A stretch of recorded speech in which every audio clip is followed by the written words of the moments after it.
प्रणम्य परमात्मानं सिद्धं त्रैलोक्यवन्दितं स्वाभाविक चिदानन्द स्वरूपं निर्मलाव्ययम् शुद्धजीवादिद्रव्याणां देशिकं च जिनेश्वरम् द्रव्यसंग्रहसूत्राणां वृत्तिं वक्षे समासतः जीवं दव्वं जिणवरवसहेण जीर्णनितिष्ठं देविन्दविन्दवन्दं वन्दे तं सर्वदा शिरसा कहे जीव अजीव जिनवर वृषभ ने लोक में वे वंद्य सुरपति वृंद से वंदन करूं कर जोड़ में। गाथाएं को आधार पे चल रही है। 13वीं गाथा का पाठ करेंगे और उसके साथ ही मार्गणा वाली गाथा भी सुनाएंगे आप। मार्गणाओं वाली गाथा। गई इंदिए सुकाए, गई इंदिए सुकाए।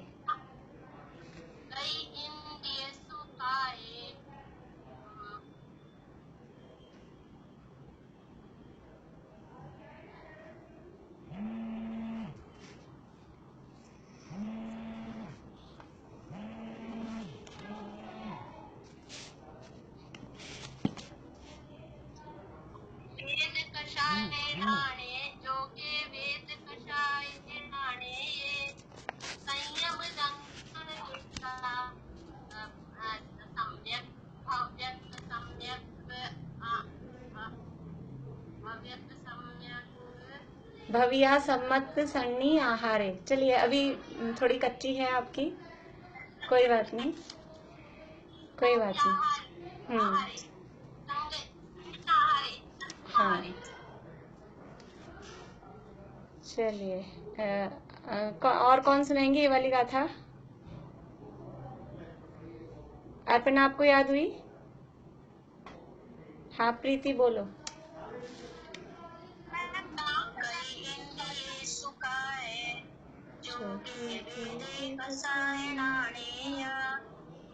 संजम दंसन लेसा भविया सम्मत सन्नि आहारे। बढ़िया। हाँ, और कोई सुनाएंगे एक और? हाँ, अर्पणा क्या बोल रहे हैं? मैम नाम बता दो, गाथा याद नहीं है। चलिए, नाम बताइए, नाम बताइए। गति इंद्रिय काय योग वेद कषाय ज्ञान संयम दर्शन लेशा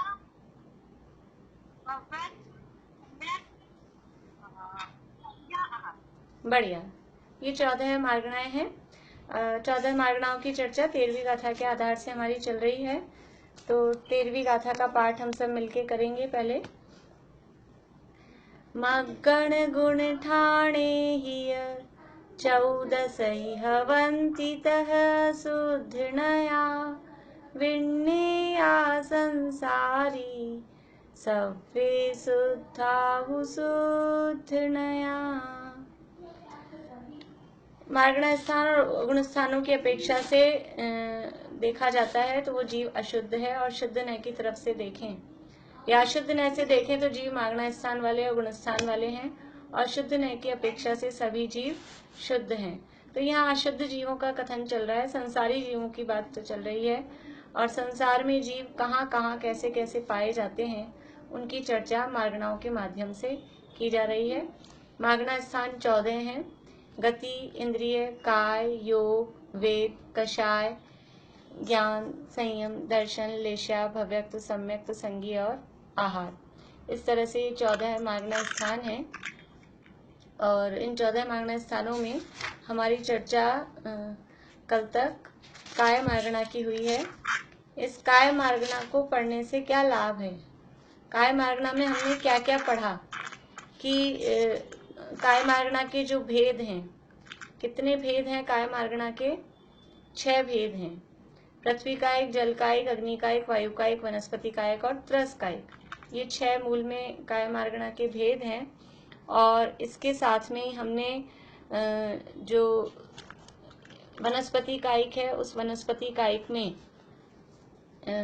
सप्रतिष्ठित यानी पहले साधारण और प्रत्येक और सप्रतिष्ठित और अप्रतिष्ठित प्रत्येक, इस तरह से देखा कि किस तरह से वनस्पति साधारण वनस्पति है वो तो अनंत निगोदिया जीव है ही उसमें, और जो सप्रतिष्ठित प्रत्येक है उसमें भी अनंत निगोदिया जीव पाए जाते हैं। और इसके अलावा जीव कहाँ कहाँ हैं, पृथ्वी में, अग्नि में, जल में, वायु में, इन सब में ये सब स्वयं जीव हैं, ये जीवों के शरीर हैं, इनमें इस नाम कर्म के उदय वाले जीव पाए जाते हैं। और ये जो एकेंद्रीय जीव हैं ये बादर और सूक्ष्म, इस तरह से 2 प्रकार के एकेंद्रीय जीव होते हैं। और लोक में किस जगह ये जीव पाए जाते हैं, तो संपूर्ण लोक में ही जो स्थावर जीव हैं 5 प्रकार के काय, वो संपूर्ण लोक में पाए जाते हैं। और एक जो त्रस काय है वो त्रस जीव केवल त्रस नाली में पाए जाते हैं। उसके 3 अपवाद हैं, उपपाद के समय, मारणांतिक समुद्घात के समय और केवली समुद्घात के समय। ये 3 अपवाद को छोड़ के त्रस जीव त्रस नाली के बाहर कभी भी नहीं पाए जाते हैं। इतनी सारी कुछ बातें हमने पढ़ी हैं, तो इसको पढ़ने से हमें लाभ क्या हुआ बता सकते हैं अभी कोई रैंडमली कि हमने इतना कुछ पढ़ा तो कुछ लाभ हुआ कि नहीं हुआ? बोलिए सुलोचना भाभी। मोक्ष का निर्णय हो गया। हाँ बढ़िया। हाँ सुलोचना भाभी बोल रहे हैं, बोलिए सुलोचना भाभी। प्रतिष्ठित और अप्रतिष्ठित साधारण के बारे में पता चला। बढ़िया। हाँ बोलिए भाभी।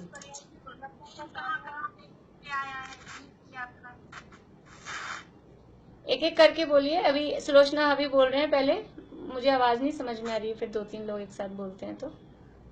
दुर्लभता का ज्ञान हुआ और आज हम जिस जगह पहुंचे हैं जन्म पाकर जयंती पाकर, इसकी दुर्लभता का ज्ञान हुआ और बचकर भी अब हमें अपनी आत्मा का कल्याण कर लेना चाहिए। बढ़िया बढ़िया। त्रस पर्याय की दुर्लभता का, अपनी मनुष्य पर्याय की दुर्लभता का ख्याल हुआ। हाँ रेखा भाभी बोलिए। त्रस और स्थावर जीव कहाँ कहाँ पाए जाते हैं इसका पता लगा कि हमें ये अहिंसा का मतलब हाँ हमें और कहाँ कहाँ सावधानी रखनी चाहिए, अहिंसा के पालन के लिए हमें किस किस प्रकार से सावधानी रखनी चाहिए उसका ज्ञान हुआ। बढ़िया। हाँ अब बोलिए, और कौन बोल रहे हैं?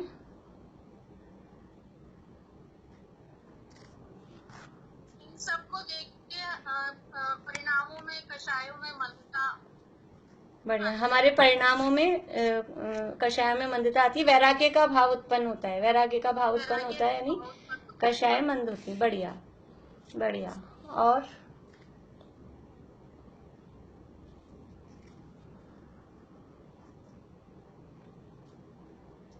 हाँ नीतू भाभी, कुछ लाभ हुआ कि नहीं हुआ? वैसे तो मेरी ना बहुत सारी क्लासेस मिस हो गई हैं और फिर भी थोड़ा सा ये है कि विवेक जागृत हुआ है, थोड़ा सा ध्यान रखना पड़ेगा कि क्या चीज भक्ष के लिए और क्या भक्ष के लिए है, वो वाली चीजें थोड़ी समझ में आई है। चलिए बढ़िया। देखिए मतलब ये सब तो बातें हैं ही, अच्छे पॉइंट्स बताए हैं आप लोगों ने। और ये सब पढ़ के हमको केवल ज्ञान ही भगवान के ज्ञान की महिमा आती है, कितनी सूक्ष्मता से केवल ज्ञान में ये बातें आई हैं। वरना कौन सोच सकता है कि पहाड़ है इसमें जीव है, ये जीव है, जल अग्नि ये जीव है, कहाँ कहाँ जीव हैं और कितने कितने अनंत जीव कि उस एक स्कंद में फिर इतने अंडर हैं, फिर आवास हैं, फिर पुलवी है, उसमें इतने शरीर हैं, फिर एक एक शरीर में अनंत अनंत जीव हैं। कोई दुनिया का माइक्रोस्कोप, कोई दुनिया का विज्ञान इसको पकड़ नहीं सकता है। वो गिनती के बता देंगे अनछने जल की एक बूंद में 36,450 जीव हैं, लेकिन अनंत को वो पकड़ नहीं सकते दुनिया के साइंटिस्ट। और ये केवल ज्ञानी भगवान का विज्ञान, ये साइंस ऐसा है कि इसमें ये इस तरह की अनंत अनंत की जो संख्याएं हैं और जो बातें हैं, ये इसमें इतनी बारीकी से पकड़ में आती हैं। तो सर्वज्ञ परमात्मा के, अनंत भगवान के ज्ञान की, केवल ज्ञान की महिमा आती है। और ऐसा केवल ज्ञानी का स्वभाव, सब कुछ जानने देखने का स्वभाव हमारा स्वयं का है, अपने स्वभाव का भी इससे हमें भान होता है। और बाकी जो चरणान योग के संबंध में हमको जागृति इस प्रकरण को पढ़ने से समझ में आती है कि हम अपने जीवन में किस तरह से यत्नाचार पूर्वक, सावधानी पूर्वक अपना कार्य व्यवहार करें, ये सब समझ में आता है। और काय, ये काय है, 6 काय, काय मतलब शरीर, ये 6 काय हैं। और इस काय से रहित मैं, काय से रहित स्वभाव वाला, अकाय स्वभाव वाला मैं स्वयं हूँ, जो सिद्ध परमात्मा है, इन 6 काय से रहित हैं और सिद्ध भगवान के जैसा ही मैं स्वयं हूँ। ऐसे अपने स्वभाव का ख्याल भी इसके संबंध से हमें आता है। चलिए, अब अपने आप को आगे बढ़ना है। योग मार्गना 4th नंबर की है, योग मार्गना। योग किसे कहते हैं? योग किसे कहते हैं? योग शब्द हमने पहले भी पढ़ा हुआ है। बोलो प्रीति। मन वचन काया की प्रवृत्ति से आत्मा के प्रदेशों में परिस्पंदन होना योग है। बढ़िया। मन वचन काय के निमित्त से आत्मा के प्रदेशों में जो परिस्पंदन, जो चंचलता होती है, उसका नाम योग है। और ये जो आत्मा के प्रदेशों में जो परिस्पंदन है, ये परिस्पंदन के कारण क्या होता है कि कर्म और नो कर्मों को ग्रहण, जो बाहर के पुद्गल हैं, कर्म रूप, कार्मण वर्गणा रूप पुद्गल, और इस शरीर को बनने रूप जो पुद्गल हैं, तो कर्म और नो कर्म रूप पुद्गलों को ग्रहण करने की आत्मा में एक शक्ति उत्पन्न होती है। मन वचन काय के निमित्त से आत्मा के प्रदेशों में जो वाइब्रेशन होता है, जो कंपन होता है, वो कंपन के कारण आत्मा में कर्म को और नो कर्म को ग्रहण करने की शक्ति, वो शक्ति होती है। उस शक्ति का नाम योग है। वास्तव में योग है, ये आत्मा की शक्ति है। योग है, वो आत्मा का गुण है। मन वचन काय का नाम योग नहीं है। मन वचन काय तो उस योग में निमित्त बनते हैं, इसलिए उनको भी योग कहते हैं। तो योग क्या है? योग ये आत्मा का गुण है, आत्मा की शक्ति है, और इसके कारण से आत्मा के प्रदेशों में चंचलता होती है। और ये आत्मा के प्रदेशों में चंचलता होना, ये योग गुण का विभाव परिणमन है। जैसे अभी हमारा ज्ञान, ज्ञान हमारा गुण है, लेकिन वो कुज्ञान, अज्ञान, मिथ्या ज्ञान रूप परिणमित हो रहा है। तो ये मिथ्या ज्ञान रूप परिणमित होना, ये ज्ञान गुण का स्वाभाविक परिणमन नहीं है, ये विभाव रूप परिणमन है। ज्ञान का स्वाभाविक परिणमन तो केवल ज्ञान रूप परिणमित होना है। तो केवल ज्ञान रूप अभी हमारा ज्ञान परिणमित नहीं हो रहा है, कुमति, कुश्रुत आदि ज्ञान रूप परिणमित हो रहा है, ये ज्ञान गुण का विभाव परिणमन है। ऐसे ही एक योग नाम का आत्मा में गुण है, और उस योग गुण का अभी संसार अवस्था में विभाव रूप परिणमन चल रहा है। और उसका विभाव रूप परिणमन क्या है कि उसके कारण आत्मा के प्रदेशों में कंपन हो रहा है, और उस कंपन से कर्म को और नो कर्म को आकर्षित करने की, उनको खींचने की, उनको ग्रहण करने की शक्ति होती है। तो ये योग आत्मा की खुद की शक्ति है, लेकिन उस शक्ति में निमित्त कौन बनता है? उस शक्ति में निमित्त होते हैं मन वचन और काय। तो और इस ये मन वचन काय में कौन निमित्त बनता है? देखो, एक के पीछे एक है। योग आत्मा का गुण है, आत्मा की शक्ति है, उसमें निमित्त कौन बन रहा है? यानी उससे आत्मा के प्रदेश कंपित होते हैं। उस कंपन में निमित्त कौन बनता है? उस कंपन में निमित्त बनते हैं मन वचन और काय। लेकिन ये मन वचन और काय में कौन निमित्त बनता है? हमारे मन हो, वचन हो, काया हो, इसमें कौन निमित्त बनता है? तो इसमें एक शरीर नाम कर्म, हाँ, जो हमारा नाम कर्म है, वो नाम कर्म के उदय से शरीर, मन और वचन, भाषा रूप स्वर नाम कर्म होता है, शरीर नाम कर्म होता है। तो ये कर्म के, नाम कर्म के उदय से, और ये नाम कर्म कैसा है? ये नाम कर्म पौद्गलिक है। तो इस नाम कर्म के उदय से मन वचन काय होता है, और उस मन वचन काय से युक्त, उसकी प्रवृत्ति से युक्त जीव की जो आत्मा के प्रदेशों में कंपन होता है, और उससे कर्मों को ग्रहण करने की जो शक्ति होती है, उसे योग कहते हैं। तो परिभाषा के रूप में हम लिख लीजिए। शरीर नाम कर्म के उदय से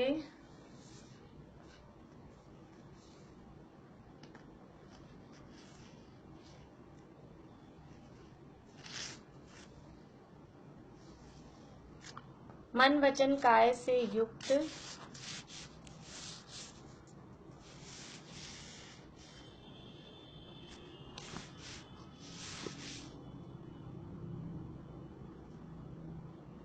जीव की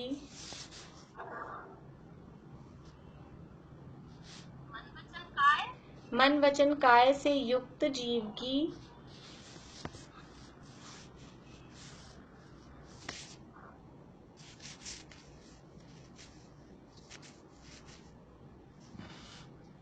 मन वचन काय से युक्त जीव की जो कर्मों को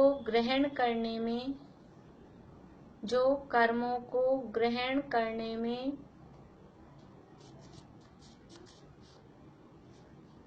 कारणभूत शक्ति है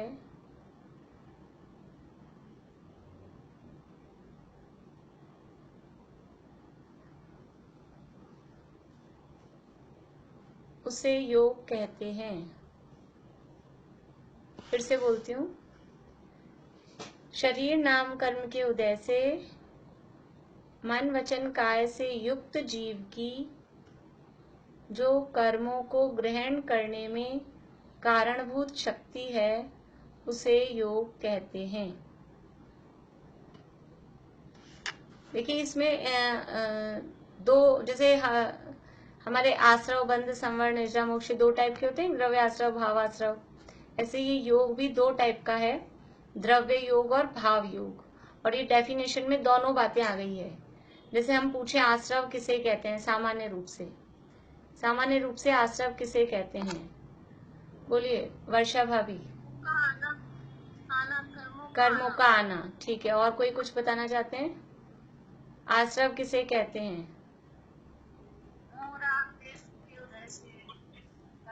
मोह राग द्वेष के परिणाम। तो अभी मोह राग द्वेष के भाव हैं, वो है भाव आश्रव, और कर्मों का आना है वो है द्रव्य आश्रव। अब दोनों को मिलाकर एक परिभाषा बनानी है, तो क्या कहेंगे?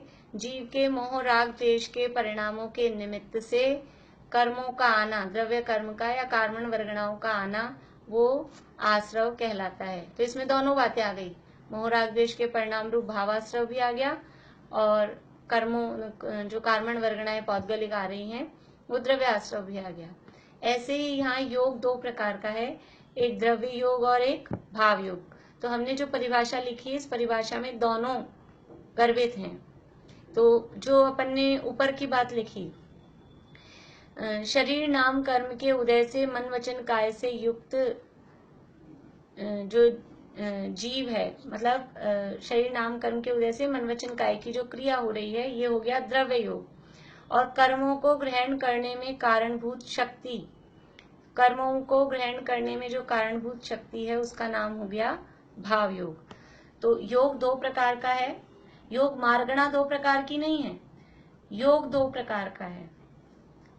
देखिए मार्गणा के भेद हैं, वो अपन अलग से ख्याल में लेते हैं। जैसे अभी अपन ने काय मार्गणा पढ़ी, तो वहां अपन ने फिर पृथ्वी काय के 4 भेद किए थे, उसके अलावा बादल सूक्ष्म भेद किए थे। ऐसे भेद बहुत सारे हम करेंगे अलग अलग टाइप के, लेकिन उस मार्गणा के पर्टिकुलर भेद कितने हैं वो अलग से ध्यान रखने हैं। तो योग मार्गणा के भेद तो 15 हैं, वो बात अपन अभी आगे करेंगे। अभी यहाँ योग दो प्रकार का है, द्रव्य योग और भाव योग। योग दो प्रकार का, द्रव्य योग और भाव योग। तो भाव योग किसे कहेंगे? कि कर्म नो कर्म को ग्रहण करने की जो जीव की शक्ति है, कर्मों को और नो कर्मों को ग्रहण करने की जीव की शक्ति, उसका नाम भाव योग।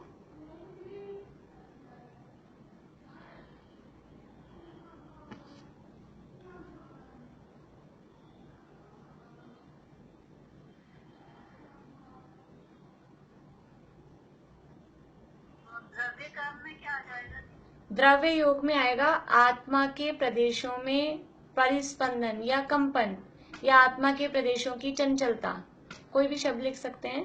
द्रव्य योग का अर्थ है आत्मा के प्रदेशों की चंचलता।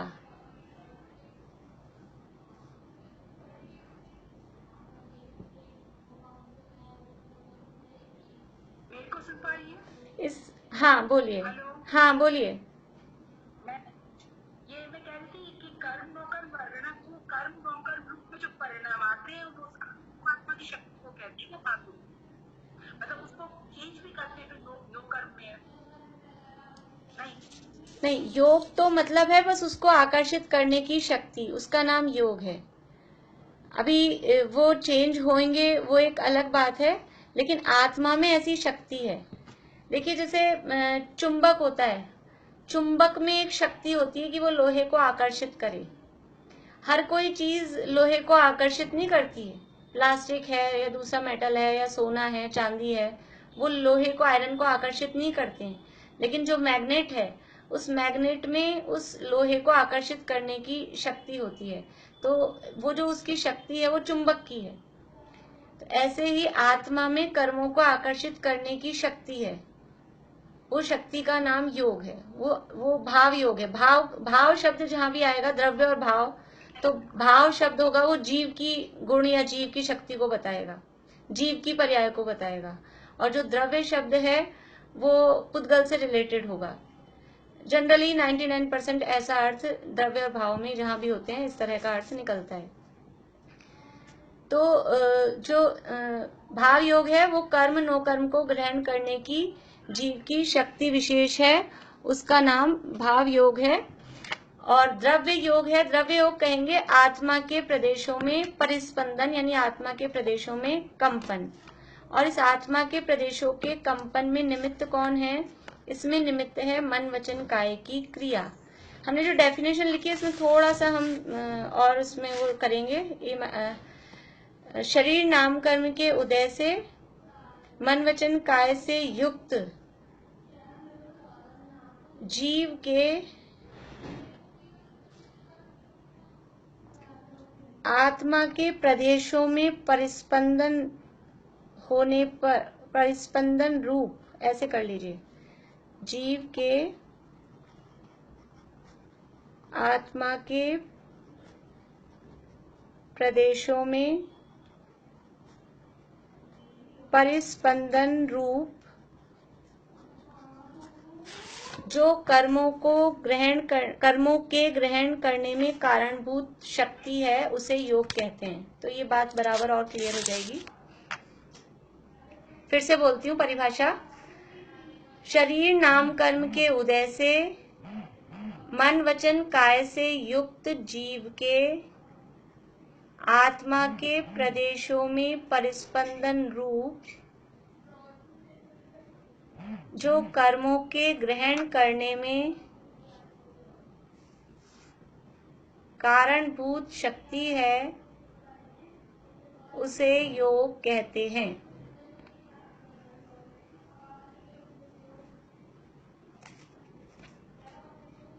अब ये योग दो प्रकार के, भाव योग और द्रव्य योग।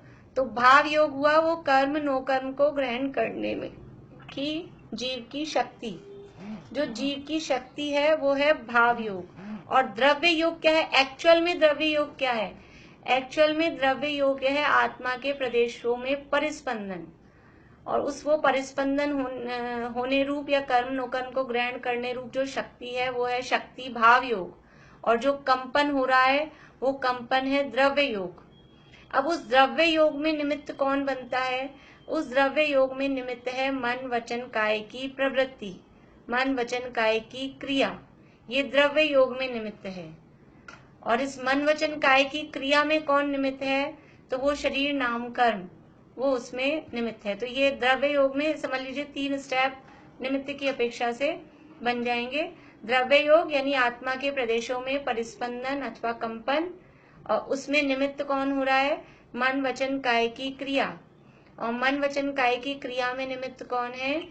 शरीर नाम कर्म, अंगोपांग नाम कर्म भी कह सकते हैं। अंगोपांग और शरीर नाम कर्म ये इसमें निमित्त है, उनका उदय है, इनका उदय उसमें निमित्त है। हाँ, अब कोई कुछ पूछना चाह रहे हैं? बोलिए, कौन बोल रहे हैं?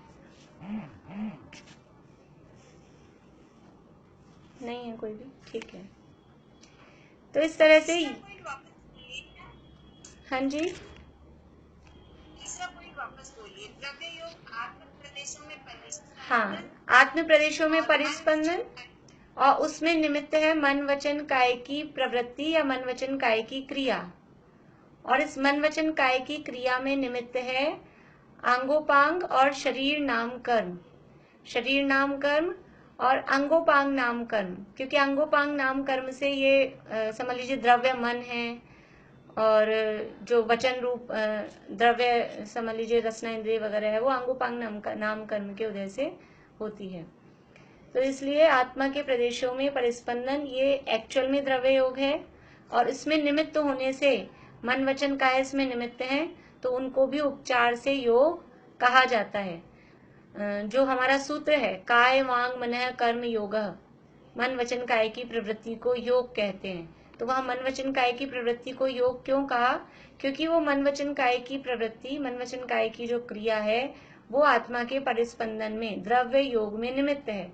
तो उसमें निमित्त होने से इसको भी उपचार से ऐसे ही समझ लीजिए निमित्त का उपचार करके और उसको भी योग कहा जाता है। तो ये हुई अपनी योग की बात। अब है कर्म को ग्रहण करना और नो कर्म को ग्रहण करना। तो कर्म किसे कहते हैं? कर्म का मतलब क्या?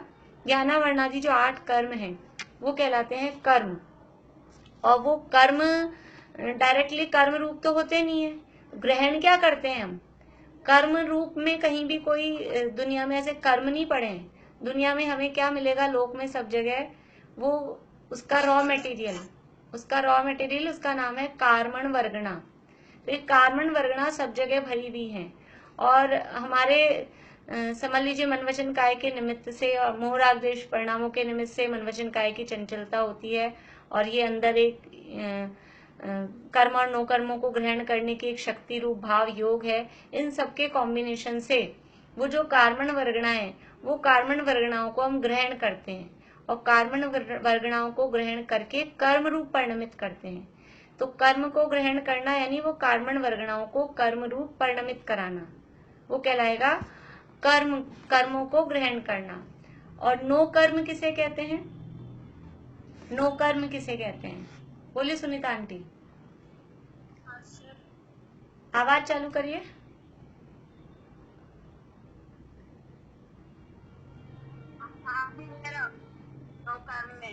क्या आएगा?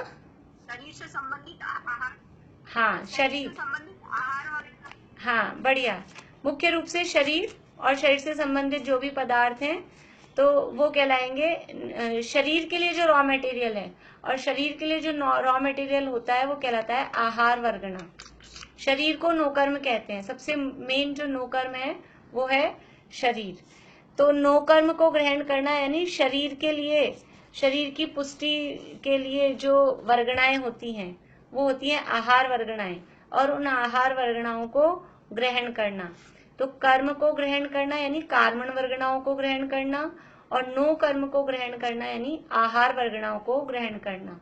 और ये प्रति समय जब तक हम संसार अवस्था में हैं, हर समय ये योग शक्ति के कारण, ये जो भाव योग हमारी शक्ति है उपादान रूप से उसके कारण, और बाहर में मन वचन काय के निमित्त से जो द्रव्य योग यानी आत्मा के प्रदेशों में चंचलता होती है, इसके कारण हम हर समय कार्मण वर्गणाओं के रूप में कर्म को और आहार वर्गणाओं को नो कर्म के रूप में इनको हर समय ग्रहण करते हैं। और कितना कितना ग्रहण करते हैं प्रति समय? कितने कार्मण वर्गणाएं, कितने कर्म परमाणु हम हर समय ग्रहण करते हैं? 1 2 3 4 एक समय प्रबंध। हाँ, समय प्रबद्ध। समय प्रबद्ध मीन्स अनंत अनंत कर्म परमाणु हर समय ग्रहण करते हैं। और इसी तरह से नो कर्म के परमाणु आहार वर्गणा कितनी ग्रहण करते हैं? हर समय अनंत ही नो कर्म वर्गणाएं भी हम वही समय प्रबद्ध, एक समय प्रबद्ध यानी अनंत कर्म वर्गणाएं और अनंत ही नो कर्म वर्गणाएं प्रति समय इस योग शक्ति के कारण मन वचन काय के निमित्त से आत्मा के प्रदेशों का जो परिस्पंदन होता है, इसके कारण प्रति समय हम ये ग्रहण करते हैं। बाहर से हम भोजन करें अथवा ना करें, ये जो हम भोजन कर रहे हैं इसको आहार क्यों कहते हैं? ये भोजन कर रहे हैं इसका नाम भी आहार, और जो हम ग्रहण कर रहे हैं वर्गणाएं उनका नाम भी आहार वर्गणाएं। भोजन करने से क्या होता है? शरीर पुष्ट होता है, इसलिए उसे आहार कहते हैं। और ये जो बाहर में वर्गणाएं हम ग्रहण कर रहे हैं, आहार वर्गणाएं, इससे भी शरीर पुष्ट होता है, इसलिए वो भी आहार है। हम बाहर में भोजन तो 2 टाइम करते हैं, 3 टाइम करते हैं, हर समय तो नहीं कर सकते पूरे 24 घंटे, लेकिन पूरे 24 घंटे ये नौकर्म आहार ये हर समय नींद में भी चालू रहता है, रात में भी चालू रहता है। प्रति समय वो शरीर के पोषण के योग्य जो वर्गणाएं हैं वो ग्रहण करते हैं। तो बहुत मोटे हो जाएंगे हम हर समय ग्रहण कर करके 24 घंटे इतनी वर्गणाएं ग्रहण करेंगे। तो जितनी हम ग्रहण करते हैं उतनी हर समय उनकी निर्जरा भी होती है। जैसे प्रति समय जितने कर्म बंधते हैं उतने ही कर्म उदय में आके खिरते भी जाते हैं। अनंत कर्म पुद्गल ग्रहण करते हैं और पुराने बंधे हुए अनंत कर्म पुद्गल उदय में आके खिरते भी जाते हैं। ऐसे ही प्रति समय अनंत नौकर्म वर्गणाएं हम ग्रहण करते हैं और प्रति समय वो उदय में आके नौकर्म वर्गणाएं भी और उदय में आके वो नष्ट भी होती जाती हैं। एक उनका बैलेंस 1.5 गुना के प्रमाण में वो एक बैलेंस बराबर उनका बना हुआ रहता है, चलता रहता है। तो ये योग की बात हुई कि इस तरह से ये कर्म और नो कर्म को ग्रहण करने की जो हमारी शक्ति है उसका नाम योग है। अब इस योग मार्गणा के टोटल भेद होते हैं 15, लेकिन योग के पहले भेद करते हैं 3। कौन से 3 भेद हैं जो हमको सबको पता है? मन, वचन और काय। मनोयोग, वचन योग और काय योग। मन, वचन, काय अर्थात मनोयोग, वचन योग और काय योग। मन और मनोयोग दोनों एक ही हैं। मन और मनोयोग एक ही हैं या अलग अलग हैं? मनयोग मतलब मन के निमित्त से जो आत्म प्रदेशों में कंपन होगा वो मनोयोग। बढ़िया बढ़िया। मन है वो तो समझ लीजिए, जो अगर द्रव्य मन है तो पुद्गल रूप है, भाव मन है वो जीव के सूक्ष्म ज्ञान रूप है। और मनोयोग का मतलब है मन के निमित्त से आत्म प्रदेशों में जो कंपन हो रहा है उसका नाम मनोयोग। ऐसे ही वचन वो तो शब्द वर्गणा है और उसके निमित्त से आत्मा के प्रदेशों में कंपन होना, परिस्पंदन होना, उसका नाम वचन योग। और काय का अर्थ शरीर, ये शरीर है, ये पौद्गलिक है, पर इसके निमित्त से आत्मा के प्रदेशों में जो परिस्पंदन हो रहा है वो कहलाएगा काय योग। तो योग मूल रूप में पहले 3 प्रकार का, मनोयोग, वचन योग और काय योग। अब इनके और उत्तर भेद होते हैं। मनोयोग 4 प्रकार का है, वचन योग भी 4 प्रकार का है और काय योग 7 प्रकार का है। तो 4 और 4 8 और 7 15। इस तरह से योग मार्गणा के 15 भेद हो जाते हैं। नाम सरल हैं, दोनों के एक से हैं। मनोयोग के 4 भेद हैं: सत्य मनोयोग, असत्य मनोयोग, उभय मनोयोग और अनुभय मनोयोग। 2 याद करने हैं, 2 उसके अपोजिट हैं। और मनोयोग के याद हो जाएंगे तो वचन योग के भी बन जाएंगे। तो पहला सत्य और दूसरा है सत्य का अपोजिट असत्य, फिर तीसरा है उभय और चौथा है अनुभय। ये मनोयोग के भेद हो गए, सत्य, असत्य, उभय और अनुभय। इसी तरह से वचन योग के भी 4 भेद हैं: सत्य वचन योग, असत्य वचन योग, उभय वचन योग और अनुभय वचन योग। वचन योग के भी 4 भेद हो गए, सत्य, असत्य, उभय और अनुभय। काय योग के 7 भेद हैं।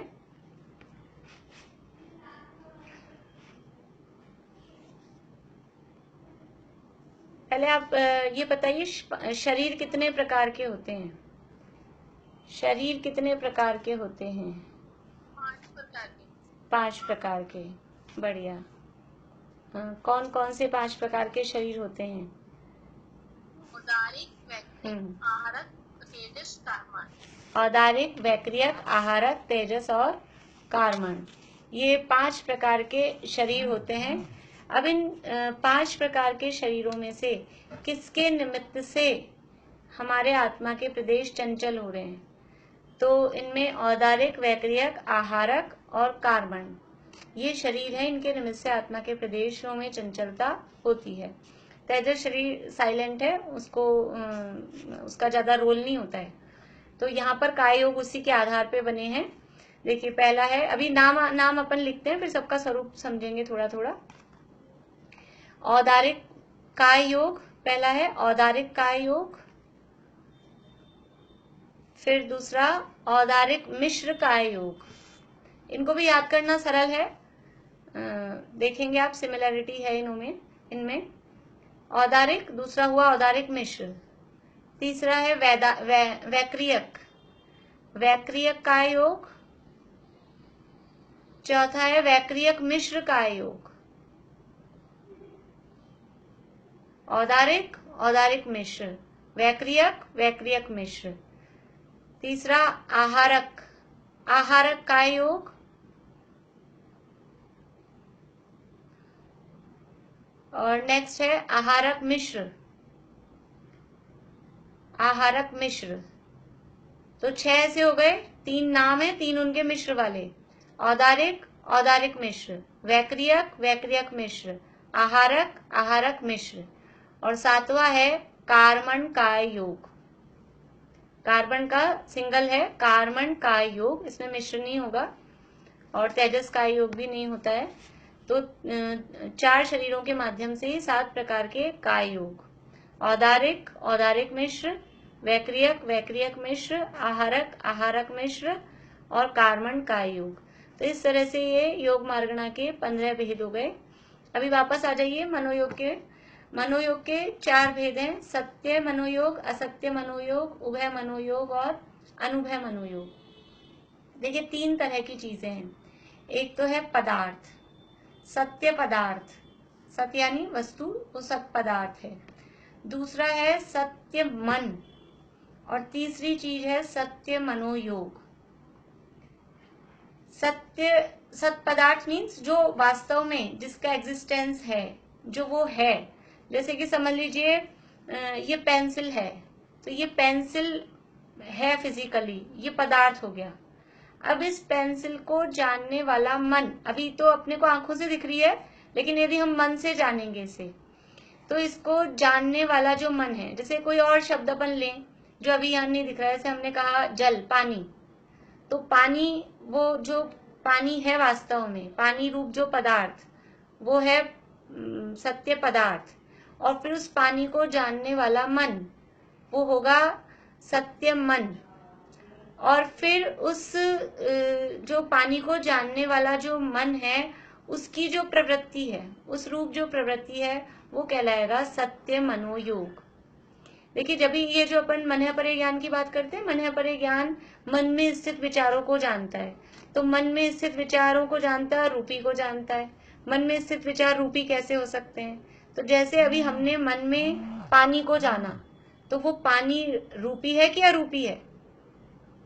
पानी को अभी हमने जाना, मन में हमने, समझ लीजिए कोई हमारी अलमारी में हमारे कोई गहने पड़े हैं, कोई हमारा सेट पड़ा है डायमंड का, अभी हमने मन से उसको जाना, तो वो मन से जिस पदार्थ को जाना, वो पदार्थ रूपी है कि अरूपी है?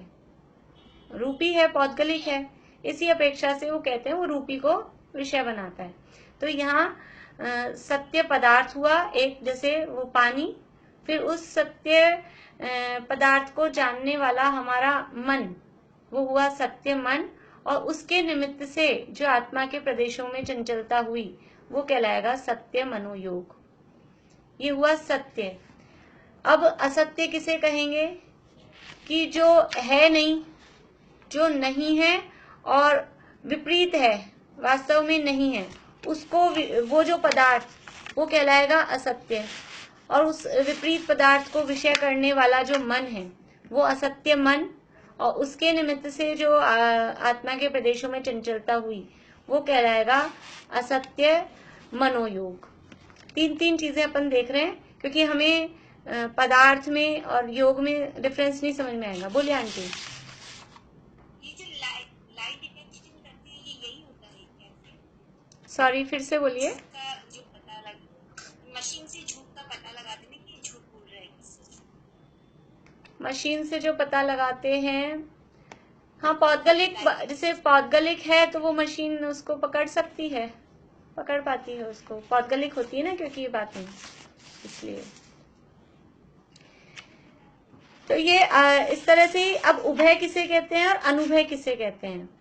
उभय का मतलब है सत्य और असत्य दोनों को विषय करने वाला, दोनों टाइप के जो पदार्थ हैं। देखिए इसमें मन के ज्यादा हमको मन और वचन दोनों के लिए हम इकट्ठे उदाहरण देखेंगे। देखिए सत्य का मतलब जैसे जल हमने लिया, पानी है, वो पानी एक सत्य है जो है, वास्तव में है। फिर दूसरा यानी एक तो हमारे जग में जो पानी रखा हुआ है वो सत्य है, वो पानी वास्तव में है। और एक पानी कौन सा, जो मृग मरीचिका का जल होता है। मृग मरीचिका समझते हैं? रेगिस्तान में हिरण को दूर से चमकती हुई मिट्टी दिखती है, रेगिस्तान में मिट्टी ऐसे चमकती है धूप की किरणों से, और ऐसे लगता है पानी है, तो वो भागता है पानी की खोज में। फिर वहां तक पहुंचता है, पानी होता नहीं है। फिर उस जगह से कहीं आगे देखता है, फिर मिट्टी चमकती है और फिर उसको लगता है पानी है, फिर वो दौड़ता है।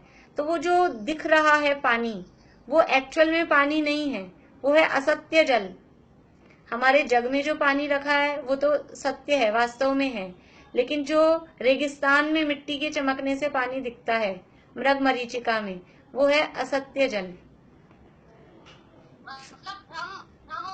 हाँ, भ्रम हुआ, एक्चुअल में नहीं है। असत्य का मतलब है, असत्य का जो अर्थ होता है कि जो फैक्ट नहीं है, जो एक्चुअल नहीं है, वो असत्य। और भी किसी भी पदार्थ में मतलब हमें ऐसा अगर भ्रम हो गया, किसी व्यक्ति को देख के हमको लगा ये कि ये व्यक्ति है जबकि वो नहीं है, तो वो असत्य हो गया। तो एक सत्य एक असत्य। अब एक है उभय। उभय का मतलब है सत्य भी और असत्य भी। ऐसा कैसे हो सकता है? जैसे कि कमंडल को घट कहना। ये उदाहरण भी समझ लीजिए शास्त्रों में इसी तरह के मिलते हैं इनको समझाने के लिए। और अपन उदाहरण सोचें तब ये परफेक्ट उदाहरण समझ में आते हैं। कमंडल को घट कहना। कमंडल मीन्स, कमंडल का एक शेप होता है, सबने देखा है वो जो शेप है वो कमंडल। और घड़े की एक अलग शेप होती है। तो घड़ा और कमंडल यद्यपि दोनों एक नहीं है, तो इस अपेक्षा से तो वो असत्य है। कमंडल कमंडल है, घड़ा घड़ा है, दोनों एक नहीं है। लेकिन कमंडल का प्रयोजन क्या है? कमंडल का काम क्या है? पानी भरना। और घड़े का काम क्या है? वो भी पानी भरना। तो पानी भरने के प्रयोजन की अपेक्षा से वो दोनों एक हैं। जैसे कभी कभी ऐसा होता है, अपने मुंह से भी इस तरह की बातें निकल जाती है कि जो एक से पदार्थ होते हैं वो एक सा काम कर देते हैं। तो अपन इसकी जगह उसका नाम, घर में मान लीजिए 2 बच्चे हैं, बराबर के बच्चे हैं, तो इसकी काम कराना है अपने को किसी से भी, तो इसकी जगह उसका नाम बोल दिया, उसकी जगह इसका नाम बोल दिया। लेकिन उससे हमारा जो प्रयोजन है वो प्रयोजन बराबर सिद्ध हो जाता है। तो यहाँ उभय का मतलब है कि वास्तव में एक्चुअल में वो वस्तु वो नहीं है, जो हम कह रहे हैं वो वस्तु वो नहीं है, लेकिन फिर भी किसी रूप में उससे उसका काम निकाला जा सकता है, उससे काम चलाया जा सकता है, तो वो कहलाएगा उभय। और इस तरह की वस्तुओं को जानने वाले मन हो या इस तरह का कथन करने वाले वचन हो, इसको वचन के साथ में भी लगाते जाना। सत्य बात को जानने वाला मन या सत्य बात को कहने वाले वचन, वो सत्य मन और सत्य वचन। इसी तरह से असत्य बात को जानने वाला मन अथवा असत्य पदार्थ को कहने वाला वचन, तो वो असत्य मन और असत्य वचन। अब उभय, उभय को जानने वाला मन और उभय को कहने वाला वचन, वो हो गया उभय मन और उभय वचन। अब चौथा है अनुभय। अनुभय का मतलब है दोनों ही नहीं। 4 ऑप्शन किसी क्वेश्चन के दिए जाएं, या तो है या नहीं है, या फिर दोनों ही है, या फिर दोनों ही नहीं है, ये ऐसे ऑप्शन है। सत्य, असत्य, उभय और अनुभय। सत्य यानी है, असत्य यानी नहीं है, उभय यानी दोनों के दोनों हैं, और अनुभय यानी दोनों ही नहीं है। तो अनुभय किस तरह से होगा? अनुभय का मतलब है कि निर्णय रहित। निर्णय रहित मीन्स अनुभय में ऐसा है दोनों ही नहीं है, यानी सत्य भी नहीं है, असत्य भी नहीं है। कैसे कि हमें उसके संबंध में कुछ ज्ञान तो है, लेकिन कुछ बहुत ज्यादा विशेष उसका जानकारी नहीं है। थोड़ा बहुत हल्का फुल्का जानते हैं, लेकिन ऐसा कुछ निर्णयात्मक विशेषता लिए हुए हम कुछ नहीं जानते। तो वो थोड़ा बहुत जानते हैं, इसलिए एकदम असत्य भी नहीं है, लेकिन पूरा एकदम बढ़िया परफेक्ट नहीं जानते, इसलिए सत्य भी नहीं है। तो वो ना सत्य है ना असत्य है, वो कहलाता है अनुभय। अब ये इस तरह की थोड़ा हमको समझने में ऐसा लगता है ऐसा कैसे हो सकता है, लेकिन इस तरह की चीजें होती हैं कि जैसे अभी किसी के बारे में पूछें अपन, कोई व्यक्ति का अपने को सामान्य सा परिचय हो, जैसे कोई अपने ट्रेन में सामने बैठा हुआ, हमारा 10 घंटे का कोई सफर था, 12 घंटे का कोई सफर था, और कोई व्यक्ति हमारे सामने ट्रेन में बैठा हुआ था बराबर। तो अब ट्रेन में बैठा हुआ था, उसके बाद में अपना स्टेशन आ गया, वो अपने रास्ते अपन अपने रास्ते, उसके बाद में वो कभी कहीं दिख जाए अपने को रास्ते में, अब वो दिख जाए तो अब अपन उसको जानते हैं कि नहीं जानते हैं? बस हमने दिन भर जब बैठे रहे कोई बातचीत नहीं की थी, बस सामने हमने शक्ल देखी थी और शक्ल ऐसी है, हमको थोड़ा सा याद हो गया है कि हाँ ये है, तो हम उनको जानते भी हैं कि हाँ ये कोई है हमारे सामने बैठे थे, लेकिन हम विशेष भी नहीं जानते कौन है, कहाँ के हैं, क्या करते हैं, कहाँ रहते हैं, वो विशेष कुछ भी नहीं हम जानते, लेकिन बस बाय फेस, जिसे हम बोलते हैं बाय फेस, जानते हैं और ज्यादा नहीं जानते। तो ये जानते भी हैं और नहीं भी जानते हैं, दोनों बातें, तो ये कहलाएगा, यानी नहीं भी जानते हैं जानते भी हैं, तो ये अनुभय इस तरह का, सत्य भी है और असत्य भी है, ऐसी स्थिति। अनिर्णय मतलब हम कुछ नहीं कह सकते, जैसे कुछ कुछ सब्जेक्ट्स में ऐसा होता है। अभी मैं अब आपसे पूछूं कि ये 4 मनोयोग और 4 वचन योग आपको समझ में आ गए, तो कुछ लोग कहेंगे कि आ भी गए, नहीं भी आए, पता नहीं क्या आया क्या नहीं आया। ये जो स्थिति होती है कि हमको खुद को पता नहीं चल रहा है क्या आया क्या नहीं आया, ये कुछ अनुभव जैसी स्थिति है, लेकिन ये तो हम कंफ्यूजन वाले अर्थ में ले रहे हैं। ये अनुभव का अर्थ सामान्य रूप जानना और विशेष नहीं जानना, ऐसा भी इसका अर्थ है, क्योंकि आगे जब हम लेंगे केवली भगवान के संबंध में भी ये लगेंगे, तो वहाँ सामान्य जानना विशेष नहीं जानना, इस तरह का अर्थ इसका आएगा। तो इस तरह से ये अभी अपन ने थोड़ा सामान्य देखा है, कल और इसको आज थोड़ा थोड़ा सा समझ में आया है, कल इसके बारे में और चर्चा करेंगे तो थोड़ा बहुत जो भी है समझ में आएगा। 4 मनोयोग, 4 वचन योग, सत्य असत्य उभय और अनुभय, इतनी बात अभी हुई है। थोड़ी और डिटेल में कुछ बातें हैं कल करेंगे। अभी किसी को कुछ पूछना है तो बोलिए। चलिए, तो जिनको जाना है वो जिनवाणी स्तुति बोल के निकलेंगे। सभी को जय जिनेन्द्र।